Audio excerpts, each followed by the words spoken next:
thank you all for your patience. I'm not quite sure what happened, but here we are. Shavua Tov to everyone, and why don't we get started?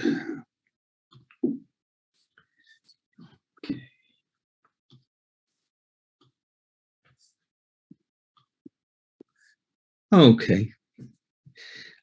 So this week's Parshat Behalotcha, is one that raises some very interesting questions about memory.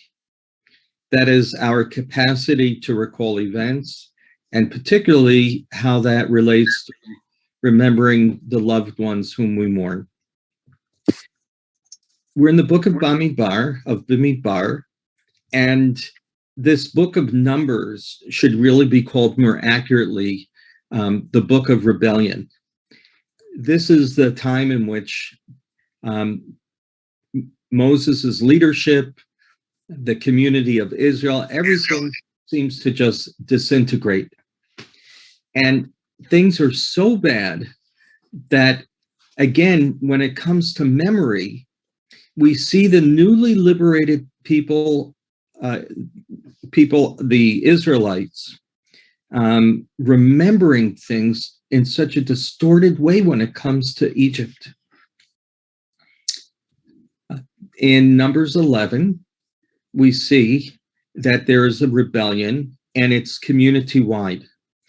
And the people are complaining about the food that they eat. You know, I think of manna as tofu. You know, it was nutritious. It provided them with just enough sustenance to make the journey. But honestly, I think if I had to eat tofu for 40 years every day, I would probably complain too. But it's one thing to complain, but look at how the Israelites remember their time in Egypt. And the riffraff in their midst felt gluttonous cravings. And then the Israelites wept and said, if only we had meat to eat. We remember the fish that we used to eat for free in Egypt.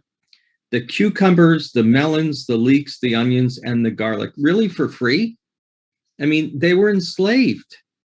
And yet, when they think about their current diet and they compare it to what they had in Egypt, suddenly Egypt is more like the promised land, which the Israelites will refer to Egypt as later.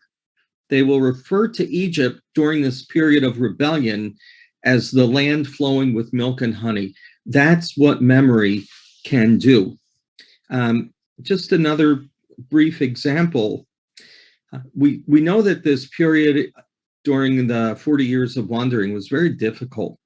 You know, a lot of distress that the people felt, anger that Moses felt, that God felt toward the people. It wasn't such a rosy period, but centuries later, the prophet Jeremiah, will say, Zacharti lach chesed neuraich avat klilotayich, lechtech acharai bamidbar be'eretz lo zurah. It's not the best translation, but Jeremiah has God saying that period of wandering in the desert was so unique. We were so close. We had such an intimate relationship. You followed me as a bride would a groom. Now, that's what memory can do. Centuries removed from the events of those 40 years, the intimacy of that period, and there was intimacy with God's appearing to the people, no mistake about it, but I'm not sure that I would call it a loving kind of intimacy. And again, that's what memory can do. Memory and history are very different. History is the attempt to write a factual telling of events as they happened. But memory is how we reconstruct those events. We write the narrative from our perspective.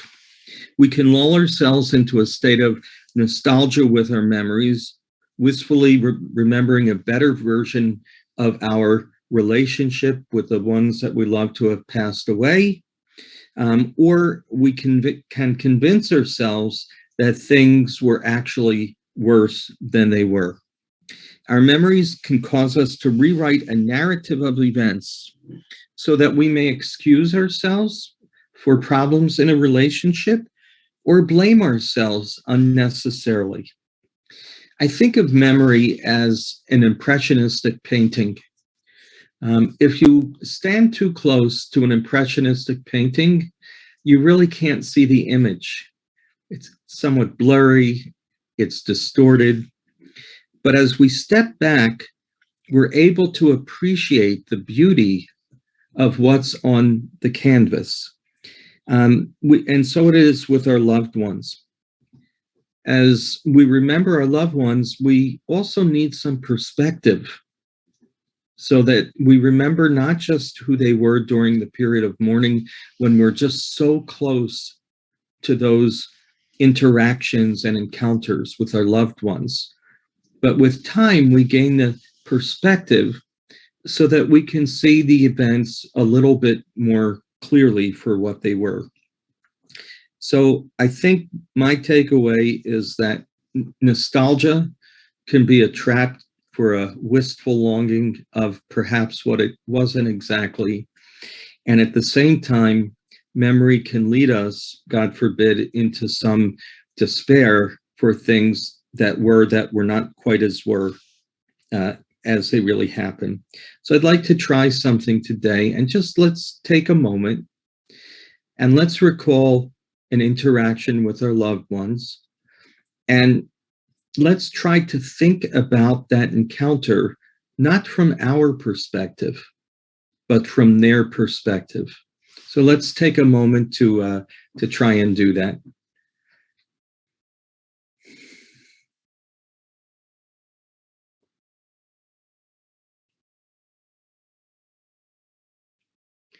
And during our time of mourning, at least what I'm going to do, and maybe this will be helpful for some of you, is to recall other interactions with our loved ones and to think of them from the perspective of the person whom we've lost.